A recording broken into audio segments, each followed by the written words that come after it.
Hi, Chris. Thank you for joining us again for our interviewer insight sections of Career Companion. Thanks, Vet. Pleasure to be here. Now, look, we've got a series of questions we're going to ask you tonight, just in regards to the interview process and I guess how you look for candidates in that journey. Shoot. So, to begin with, are your interviews more casual or formal? And do you follow a certain method? If so, which one? Okay, so my interviews are very informal. I run them more like a coffee catch up because I find that that's the way I get the most genuine representation of people. I've really only done interviews over Meets or Zoom or whatever platform that we use.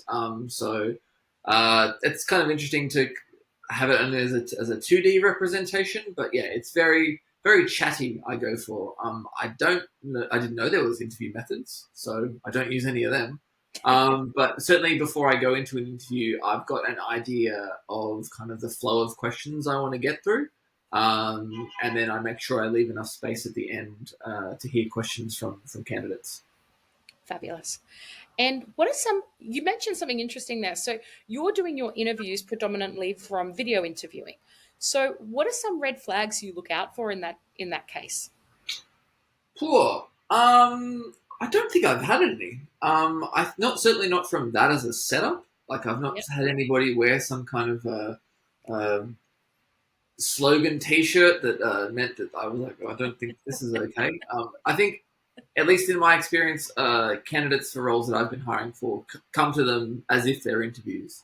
Okay. So it's the standard stuff that we all talk about. It's like kind of having an outfit that kind of matches the tone of the company, and setting a good background with limited distractions, and making sure that you've kind of got a good internet connection, which is so hard sometimes. Yeah, but just kind of setting yourself up for success. I think that if you've got a space that's highly distracted, means that, and hang on, we found a red flag. If you haven't set up your space well for the interview, it probably tells me that maybe this isn't something that you value as highly as I would hope that you would. And is there anything that someone can say in an interview that really deters you from, I guess, or do in the interview that is actually quite deterring? I think it's what they don't do. I think that if they don't come with some questions about the role, I it's a bit of a gap for me because I kind of want to understand what they're seeing in this position. Like, what is it that is appealing to them about working for our company, about this role, what they're hoping to learn and grow out of it. If they don't have that curiosity, then that's kind of I don't quite understand what you're here for. Fair enough. Fair enough. And have you ever hired anyone from a different industry background or a different job role into your team? It's a bit harder in accounting because there is a lot of kind of like call it prerequisite knowledge of kind of understanding debits and credits, accounting controls, all that kind of thing. They're very much, I guess, fixed positions that I've had, but not to say I never would if there was something that was kind of more accounting adjacent, so things like data analyst or maybe something to do with, I guess, customer collections. Like that's Oh, in accounts receivable. If you are coming with a skill set and a curiosity that indicates that you can do the role, then yeah, it's not a must-have university qualification uh, from my perspective. and what questions would you like the candidate to be asking you in the interview? I don't think there's like a question. I think that it's just it's vibe in terms of are they interviewing me as much as I'm interviewing them? Yeah. Because these things do cut both ways. Like I've done things when I've been a candidate to try and understand, well, from previous roles, things I've not enjoyed in terms of how managers have acted or how company culture has gone. I want to understand that those factors aren't going to repeat for my next role. So everybody's had good and bad experiences, things that they want in a role, things that they would prefer aren't in their next one. And it, it's a bit of a confidence to ask those things Yeah. and really kick the tires yourself on, is this the company I want to work for?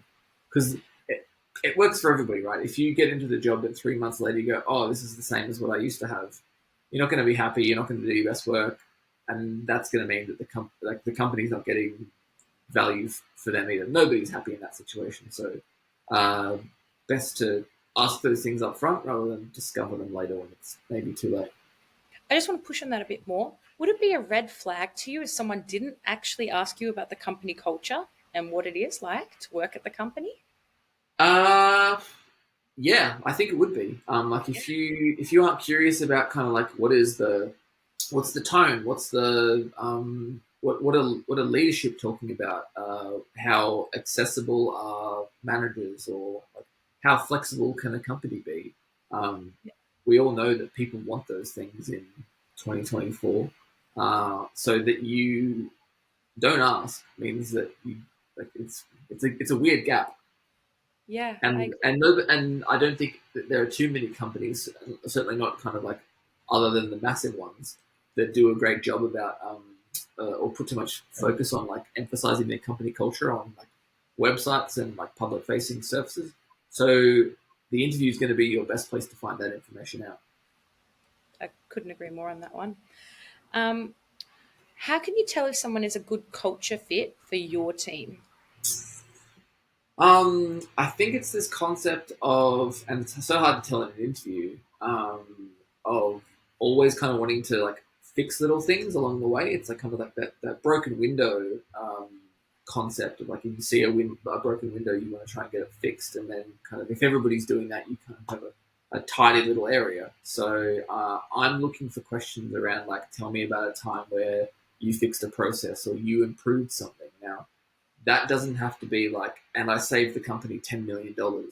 It can be something as small as, well, I thought that this report that we produce every week took too long, so I talked to some people in IT and I found a way to make it run quicker, or I changed the default of how our records sort from random to newest to oldest, and that saved me 5 minutes every time I did a job. Like, it's kind of just those little things around that like some people don't feel like that they can make change to the workplace, but as we've been finding out, our technology is so adaptable and customizable. These little things where like it'd be better if it was something else. It's just, tell me about a time where you asked. Maybe they said it couldn't be changed, but that you tried. That's a good one. And do you have to wait? Do you need someone to have a degree in order to consider them for a role? No, not necessarily. It depends, but I would say that in accounting, there's plenty of roles where you don't need a degree qualification. If I think back to my grandfather, who was an accountant back in the 50s and 60s, that was a trade. He left school at grade 10, and he did what I do now. So it's interesting concept to think about what you actually need to do this role. But no, definitely not. And at what point did that change, right? Like, yeah, I'm not actually sure. yeah. I'll do research on that one. Yeah. Um, now, the last question is: do you think references are important to making your hiring decision?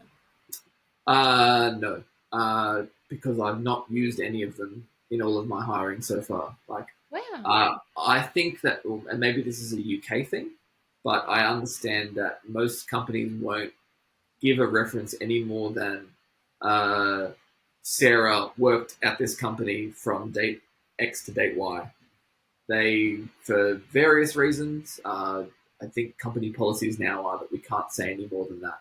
Yeah. Um, I think also that like a reference will tell you what the candidate wants you to hear.